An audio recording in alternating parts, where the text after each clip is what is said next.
Welcome to Comedy Global.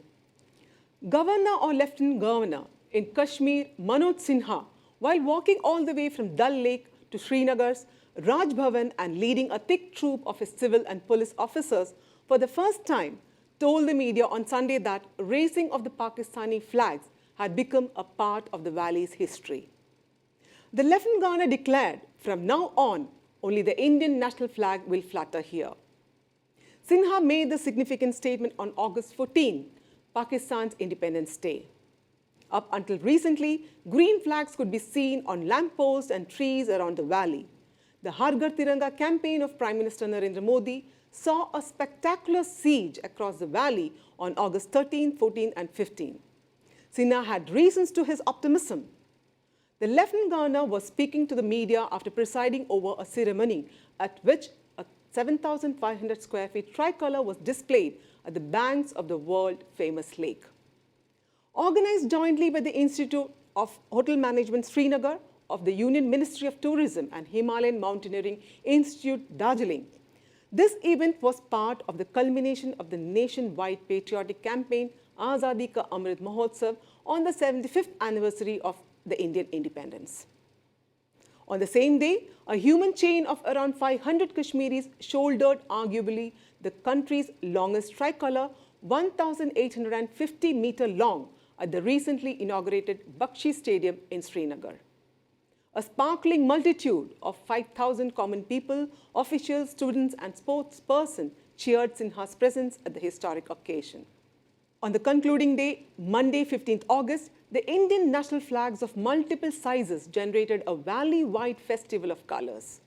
The Jammu and Kashmir Police, CRPF and other paramilitary forces, army, school and college students, sportspersons, youth clubs, political parties and other organizations hoisted the national flag and carried rallies against the beats of "Ae Maa Tujhe Salam" and "Sare Jahan Se Achha Hindustan Hamara."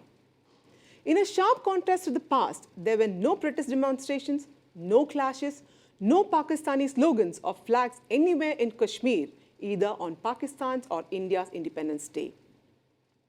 Arguably, this change comes after 5th August 2019, when Modi's government terminated J&K's statehood and special status, bifurcated it into two union territories of J&K and Ladakh.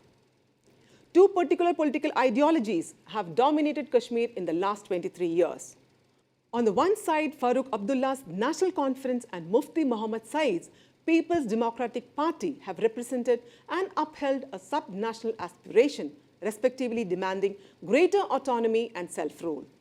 On the other side, BJP has unapologetically pursued and finally realized its goal of the abrogation of Article 370 and, in its words, total integration with the rest of the country.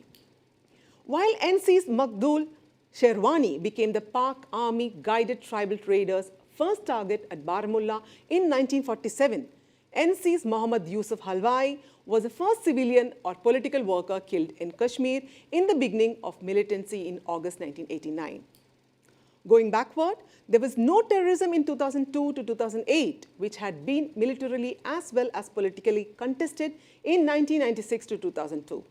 There was a great fuss created over the allotment of a small piece of land to Sri Amarnath Shrine Board, which brought down Ghulam Nabi Azad's government in July 2008 and led to a 4-month-long turmoil.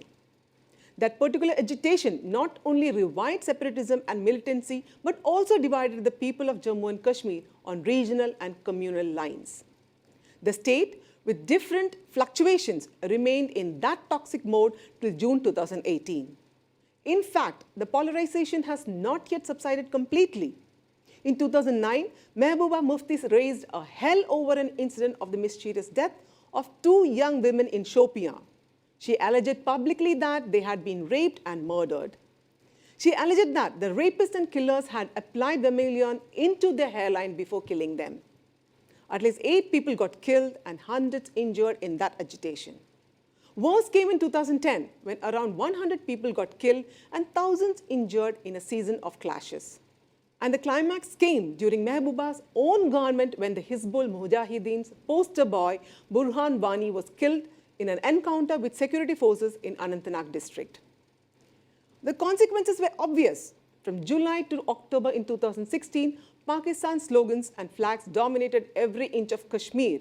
In fact, from Uri and Kupwara to Bhadarwah and Poonch Rajouri in Jammu. Even as around 100 more people died in the clashes and thousands of the police and security force personnel were injured, the hatred against India reached its highest point of the previous 70 years.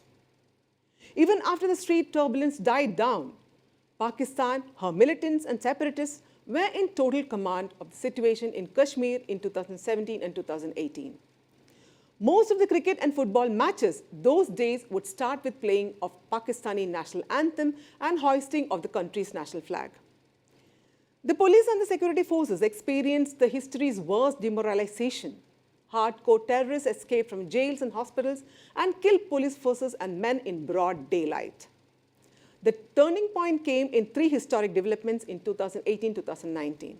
First, the much embarrassed BJP withdrew support from Mehbooba and brought down her government. Second, the Modi government withdrew entire VVIP status and security cover from the separatists immediately after the killing of 40 CRPF men in an unprecedented car bomb blast. Third, it was the abrogation of Article 370, which was on the BJP's agenda from its day one but had never been implemented. In total contrast to the Pakistani colors and slogans after August 2019, at least for the last 2 years, there has been peace. Now there are no funeral processions for the militants killed in encounters, no gun salutes to them at their tombstones, no clashes or public attacks on the police or security forces. Dominance of the Indian colors and slogans in 2019-2022, in sharp contrast to 2015-2018, has a logic and reason which many in today's Kashmir realize. This is Anjana signing off. Do like and share this video. For further updates, subscribe to Kaumudy Global.